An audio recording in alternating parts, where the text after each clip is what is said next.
Bem-vindos a mais um episódio do podcast O Mundo a Seus Pés, da secção internacional do Expresso. Estamos a 2 semanas das eleições nos Estados Unidos da América e as atenções do mundo centram-se na disputa pela Casa Branca entre Donald Trump e Joe Biden. Mas há mais em causa no dia 3 de novembro, como o controle das 2 câmaras do Congresso, Câmara dos Representantes e Senado, além de vários governadores, legislaturas estaduais e ainda cargos locais. Para ajudar a deslindar este novelo, convidámos o Patrick Siegler-Lathrop, presidente do American Club português.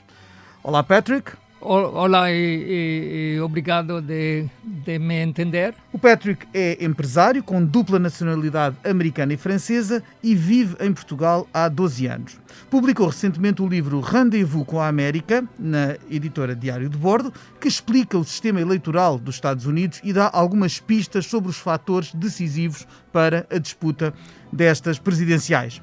Já vamos falar disso neste episódio que tem a edição multimédia do Ruben Tiago Pereira. Eu sou o Pedro Cordeiro, editor da secção internacional.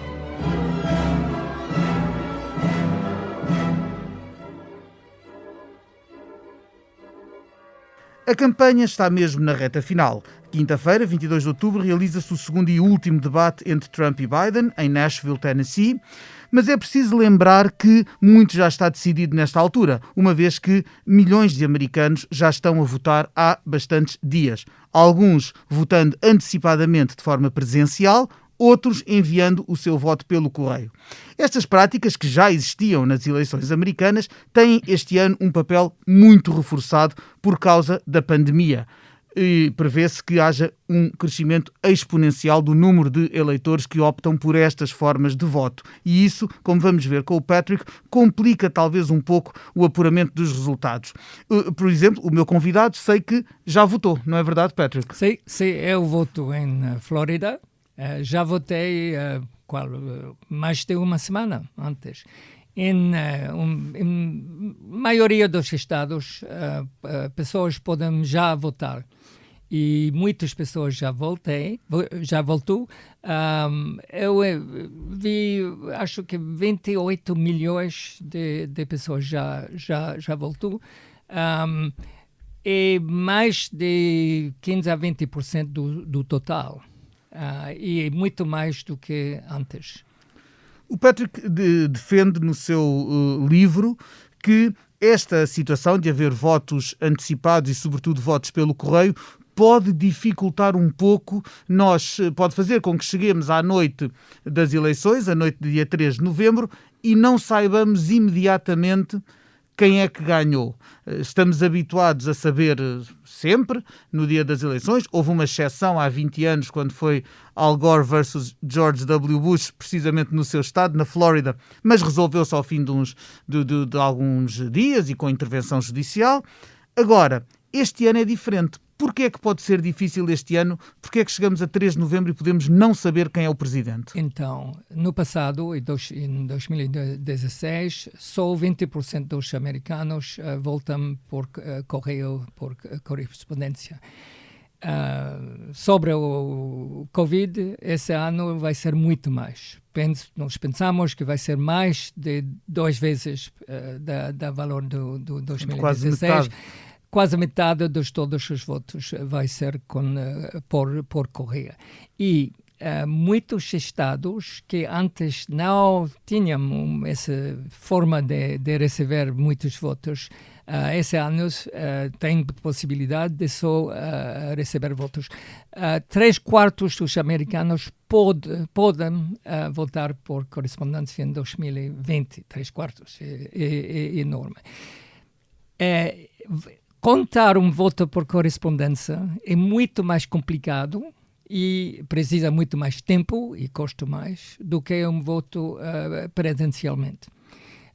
E muitos estados não têm habitude de tratar esse claro, porque é preciso abrir um envelope, verificar uma série de requisitos assinatura contra uma lista de registrados, etc. E, então, claramente, muitos estados vão precisar mais tempo para contar os votos por correspondência. E outro fator que é importante para compreender o processo,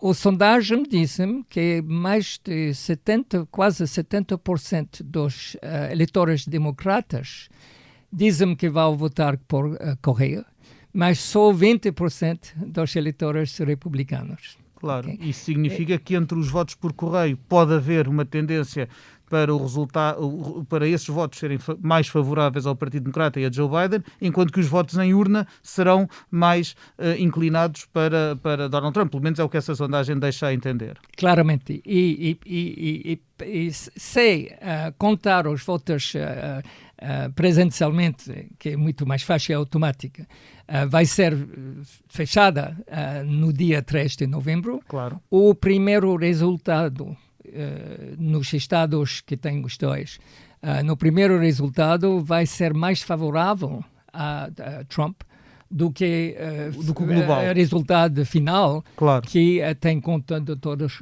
os votos por correio. E um fator que também deve ser importante nessa situação é quando os estados podem começar a contar claro, os votos. Claro, é preciso ver que as regras são diferentes. Não é? Nos Estados Unidos da América não há sequer uma entidade central que administra o processo eleitoral.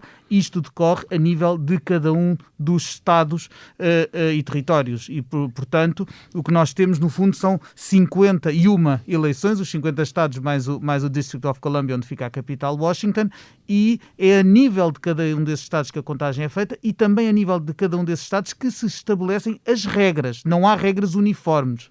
E os prazos, como dizia o Patrick, também são diferentes. Sim, claramente. E, por exemplo, um estado que nós sabemos que o resultado da eleição vai ter sido nos 8, 10 swing states. Nos swing states, aqueles que ora votam democrata, ora votam republicano e com isso ajudam a decidir, definem quem é o vencedor. Sim, o swing state, para definição, é um estado, os dois partidos pensam ter possibilidade de ganhar claro. a eleição. Então, os swing states, por exemplo, a lista que eu tenho, Wisconsin, Pennsylvania, Michigan, Iowa, New Hampshire, Ohio, North Carolina, Florida, Arizona. Dessa lista, os 4 primeiros, Wisconsin, Pennsylvania, Michigan, muito importante, 16 votos, Pennsylvania 20 votos eleitores. No colégio eleitoral. Michigan 16, Iowa só 6. Esses 4 estados vão começar a contar os votos por Coreia só o dia 3 ou dia 2 de novembro. E claramente, sim, é muito provável, a quantidade de votos por correspondência vai ser enorme, claramente vai ser. Claramente, fim do dia 3 de novembro, Wisconsin e Pennsylvania não vão ter o resultado final. E já são umas dezenas de votos do colégio eleitoral que nós não vamos saber logo a quem pertencem. Sim. E se a eleição é muito... renhida? Sim, é muito renhida e depende desses estados. Vamos continuar um período indecisivo para qual? Uma semana, pode ser 2 semanas. Vamos ver. Mas tem outros estados tão importante, pode ser mais importante. Provavelmente o estado mais importante para os dois partidos é Flórida. É a Flórida, que também é o estado de onde vem o Patrick e é um estado que realmente tem muitas vezes decidido. Também foi em 2020 com o Al Gore e George Bush o estado que decidiu a eleição, até porque a Flórida vale 29 assentos no colégio eleitoral. Vamos recordar, muito brevemente eu recordo o sistema eleitoral. A eleição é feita estado a estado. Há um colégio eleitoral composto por 538 eleitores que são divididos pelos estados pelo critério da população de cada estado e pelo critério também da distribuição dos seus lugares na Câmara dos Representantes e no Senado. E depois, o candidato presidencial que vence a eleição num determinado estado fica com todos os delegados eleitorais do colégio eleitoral desse estado. E, portanto, a Flórida, que vale 29, é um prémio muito apetecido, por exemplo. Ou a Pensilvânia com 20 lugares, por exemplo. São estados muito importantes. E como são estados que oscilam entre os dois partidos, são aqueles que podem decidir uma eleição. Sim. E quando pessoas examinam o potencial de ganhar, qual é o a passagem possível para os republicanos, para Trump ou para Biden. É quase impossível para Trump ganhar sem Flórida. Se Trump perde a Flórida, nós podemos dizer que tem mais de 90% a probabilidade que Biden vai ganhar. Ser presidente. Isso E felizmente, a Flórida é uma dos estados que começam a contar os votos por correspondência muito cedo. Claro, já podem, não é? Neste momento, a Flórida já estará a contar votos por correspondência. O meu voto já é contado. Já está contado neste momento. Então. E Flórida vai poder dizer com quase certitude o resultado final, fim do dia, ou 2, 3 horas depois do fim do dia de 3 de novembro. E se nós olhamos, dissemos Florida, Ohio, North Carolina, Arizona. Os 4 todos contam muito cedo os votos por correspondência e vão ter resultado quase o fim do dia, novembro 30, e também Minnesota. Vamos saber com o resultado esses estados se Biden ganha ou se Trump. Se esses estados derem a vitória, mas por exemplo, se esses estados não forem todos para o mesmo, não forem todos para o Biden, aí teremos uma situação complicada, porque a verdade é esta, é que se chegarmos vamos imaginar, no pior dos casos, chegamos ao fim da noite, já será a madrugada do dia 4, e nenhum dos candidatos tem aquela maioria, portanto, entre 538, nenhum dos candidatos conseguiu assegurar os 270 votos do colégio eleitoral. Como é que é o processo a partir daí, Patrick? Vamos esperar o resultado dos outros estados. Mas há um prazo para os estados todos entregarem o seu resultado, não há? Tem mais de um mês para antes do que os estados devem enviar o resultado ao Congresso. Devem enviar o 14 de dezembro. E o 14 de dezembro os estados enviam os resultados do cada estado ao Congresso. E em primeira parte de janeiro o Congresso vai se reunir e notar os resultados. Portanto, validar, no fundo... E validar. E se neste dia não tem um candidato que tem 270 votos eleitorais, a esse momento a eleição passa a House of Representatives. Portanto, é a Câmara dos Representantes. Isto porque dia 20 de janeiro, impreterivelmente, tem que ser empossado um novo presidente. O atual Donald Trump e Mike Pence não são presidentes nem vice-presidente, a não ser que vençam a eleição, obviamente, mas o atual mandato deixa de existir dia 20 de janeiro e aí não há nenhuma forma de contornar isto. Sim. Tem que ser empossado um presidente, seja Donald Trump, seja Joe Biden, ou, como o Patrick nos vai explicar, até pode ser outra pessoa. Sim. Mas, como tu dizes, o dia 20 de janeiro, a meio-dia, Donald Trump não vai ser presidente. De novo. Ou pode ser reeleito. Claro, mas o primeiro mandato acabou. Está acabado. E se antes de 20... Então, os reuniões do dois câmaras do Congresso, dia 3 de janeiro, vão decidir se tem um candidato com maioria. Um candidato que ganha 270. Se não, vai passar à Câmara de Representantes, que vão decidir. Não vai decidir para um voto normal. Voto normal é uma pessoa, um voto, e tem mais democratas nessa Câmara. Os 435 representantes, que também vão ser renovados nas eleições de 3 de novembro. Sim.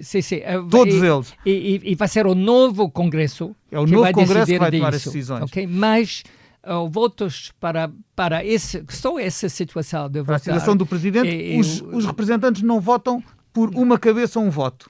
Um Estado, um voto. Um Estado, um voto. Cada delegação por cada um dos 50 Estados tem um voto. E aí é esse resultado é temos 7 Estados que têm só um representado. Então, Wyoming é outro estado que tem só um representante.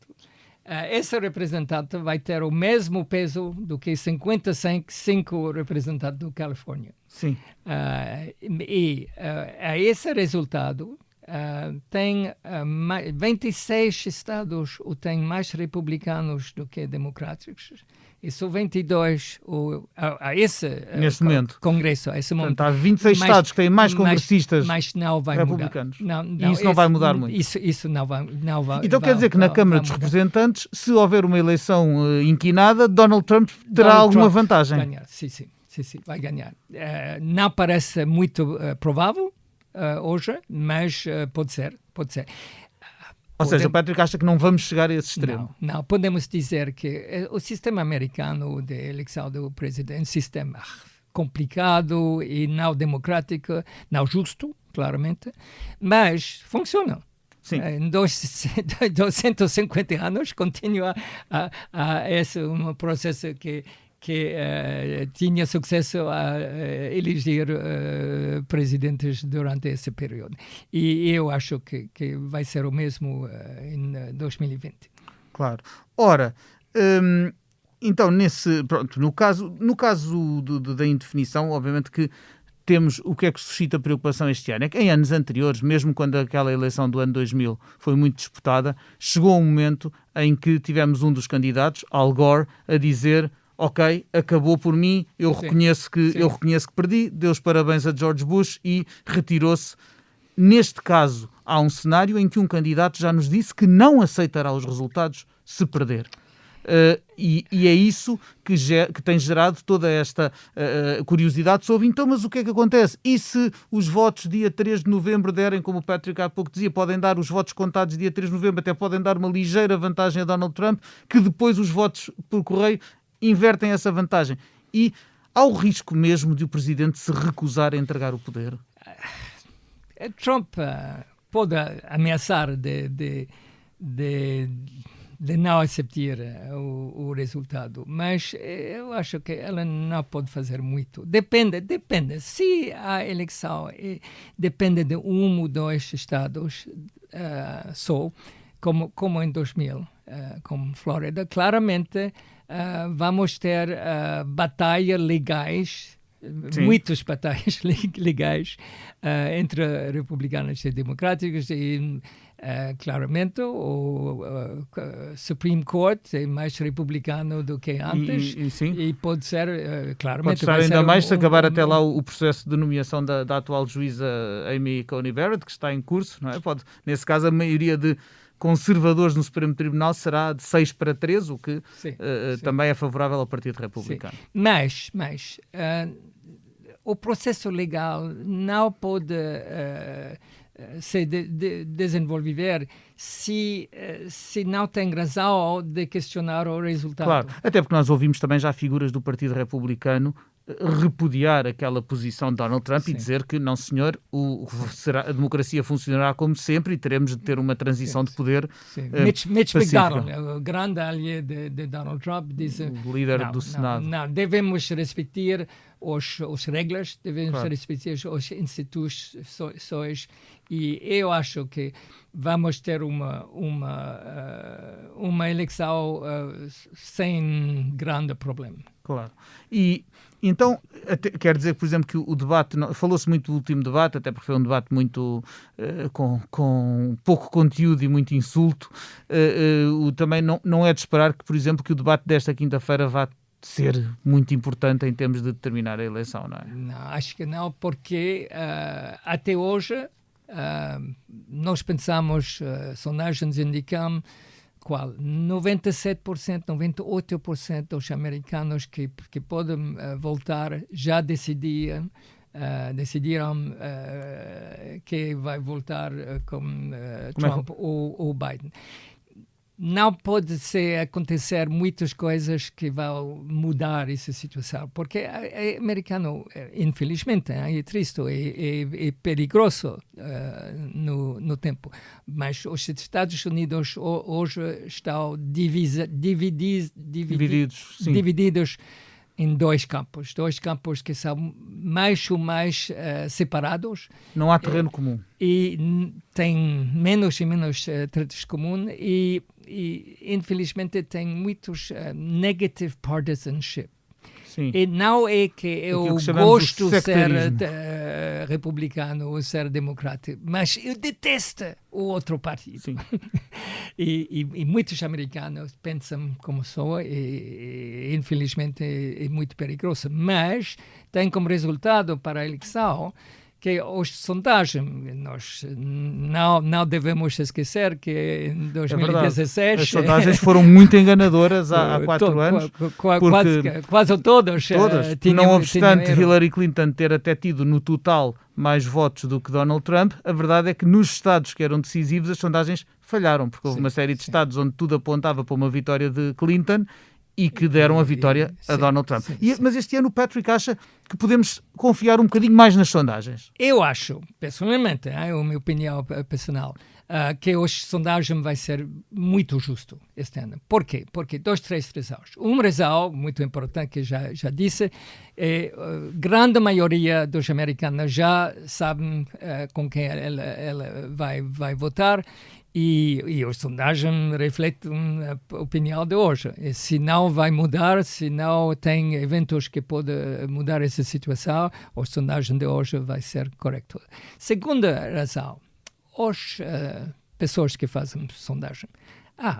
O resultado de 2016 foi uma catástrofe para essas pessoas.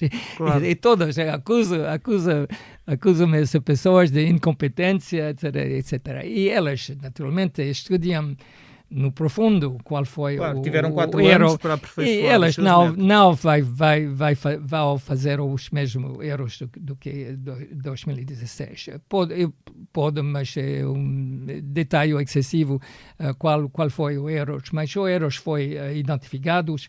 Claro. E claramente não vai repetir. Pode ser que tenha outros erros entram, mas... fazer sondagens é sempre um trabalho extremamente arriscado. As pessoas de sondagens claramente vai fazer muita atenção de não repetir os erros. E outra razão, se nós... contamos as sondagens da Biden como vitória para uma grande margem. Se nós reduzíamos a margem de parte do euro de 2016, nós podemos dizer, em 2016, Clinton tinha uma vantagem de mais ou menos 4 ou 5% no sondagem.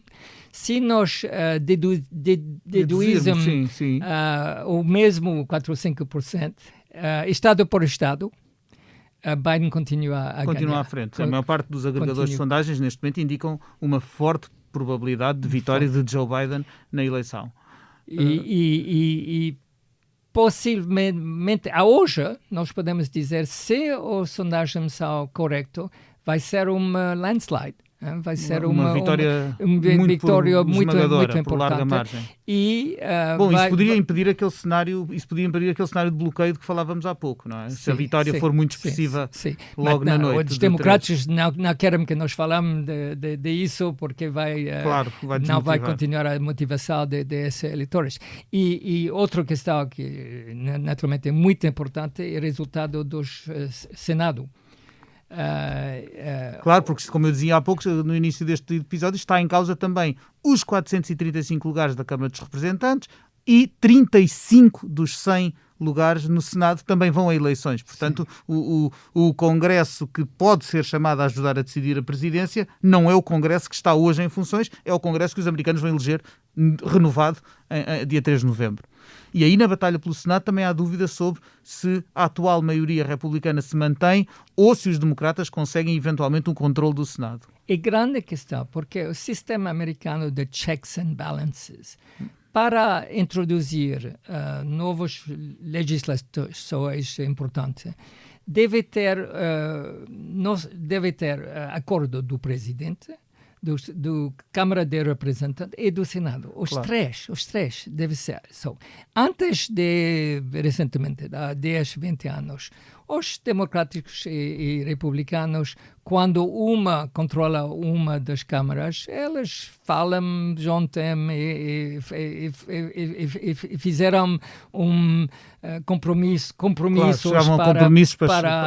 para encontrar resultado. Hoje não é possível. Hoje, com essa separação, a divisão é tão grande que não há diálogo entre os dois, é muito mais difícil. Então, para inovar, para desenvolver novos programas, uma partida deve controlar o presidente, House of Representatives e Senate. Todos.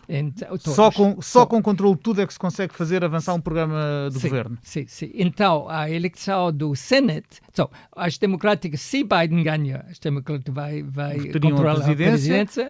A Câmara de Representantes democrática vai continuar quase certo disso.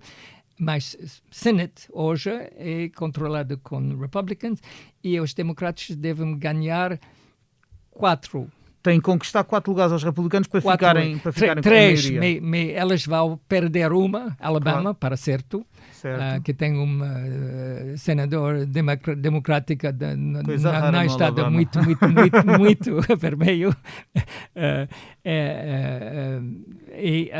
Então, podemos... grande questão, vão ganhar qual? Os estados que são críticos são Colorado, Arizona, Maine, Montana, pode ser North Carolina, South Carolina, e nós não sabemos hoje se os democráticos vão ter sucesso para isso. Se Biden ganha de maneira decisivamente, isso vai fazer que os democratas vão também ganhar o Senado. Porque há muitos eleitores que votam. Há muita coisa que está em jogo nestas eleições, mas há eleitores que tendem a votar no mesmo partido para todas as questões que estão em cima no boletim de voto, não é? E as sondagens dizem hoje que os democratas que vão ganhar todos, o presidente e também o controle do Senado. Uma pergunta que já estamos no final do nosso tempo, mas há aqui uma última pergunta que eu lhe quero fazer sobre os Estados Unidos, que é muito, realmente, o Patrick dizia com razão, que é triste e que é até perigoso o sectarismo e a divisão. O que é preciso fazer? Agora, passadas estas eleições que vão ser uma disputa, estão a ser uma disputa muito dura, o que é preciso fazer para construir pontes, para voltarmos à tal América onde havia um middle way por onde se resolviam os assuntos? O que é preciso a seu ver, para a América cicatrizar, digamos assim, estas feridas? Sim, eu não tenho uma resposta evidente. Claramente, o estilo de Trump acentua a divisão. Mas a divisão existe antes de Trump e vai continuar depois de Trump. Trump acelerou a processos de divisão. Biden fala do ter uma estilo, uma método de incluir os republicanos. Eu penso que os Estados Unidos são perto, mas pode ser um pouco demasiado cedo, mas são perto de uma transformação no profundo.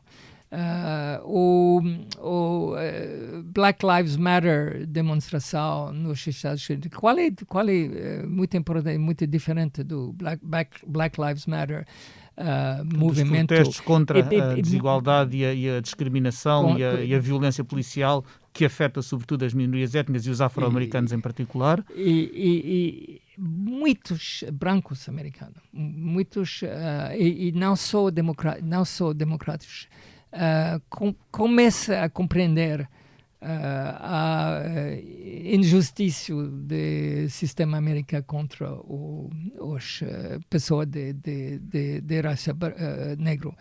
E pode ser que esse movimento é um sinal de uma questão profunda dos Estados Unidos de ver que o sistema não funciona bem. O sistema não funciona bem. A Covid acelera a questão fundamental e difícil. Os americanos pensam sempre que os Estados Unidos é o melhor país do mundo, exceptionalism, American exceptionalism, nós somos melhor do outro.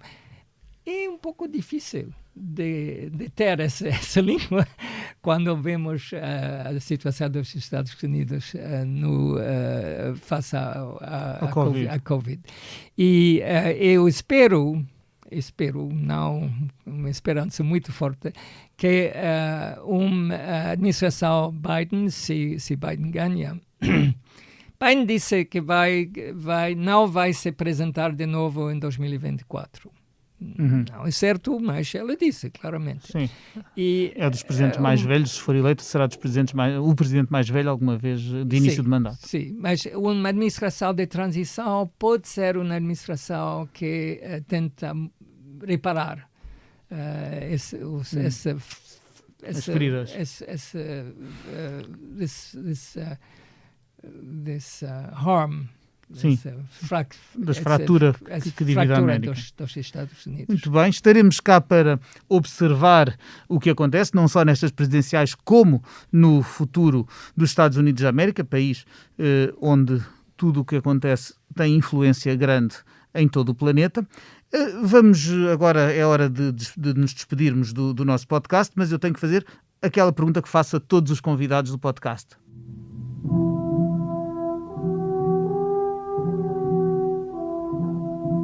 Patrick, se neste momento pudesse viajar para qualquer parte do mundo, sem restrições, sem Covid, sem nada, que sítio escolheria e porquê? Estou muito feliz em Portugal. Eu adoro esse país. Não ter nem para um passeio turístico? Eu já viajo muito na minha vida, naturalmente posso viajar, mas vou viajar para visitar as minhas filhas, onde elas estão. O país não é importante. Eu penso que todos os países têm vantagens e fraquezas. Eu observo que Portugal tem tantas vantagens, tantas maravilhosas qualificações, que estou muito feliz de ser aqui. Ora bem, com esta nota bem simpática, que pode às vezes até fazer-nos refletir um pouco mais sobre o nosso país e tentar ver os aspectos positivos que às vezes podem escapar-nos, que agradeço ao Patrick Seeger-Lathrop a sua participação neste podcast em português, ao Ruben Tiago Pereira pela competente edição multimédia e a si, caro ouvinte que esteve desse lado. O podcast O Mundo a Seus Pés regressa daqui a 2 semanas. Para a semana, não se esqueça, estará cá o África Agora com a Cristina Pérez. Obrigado.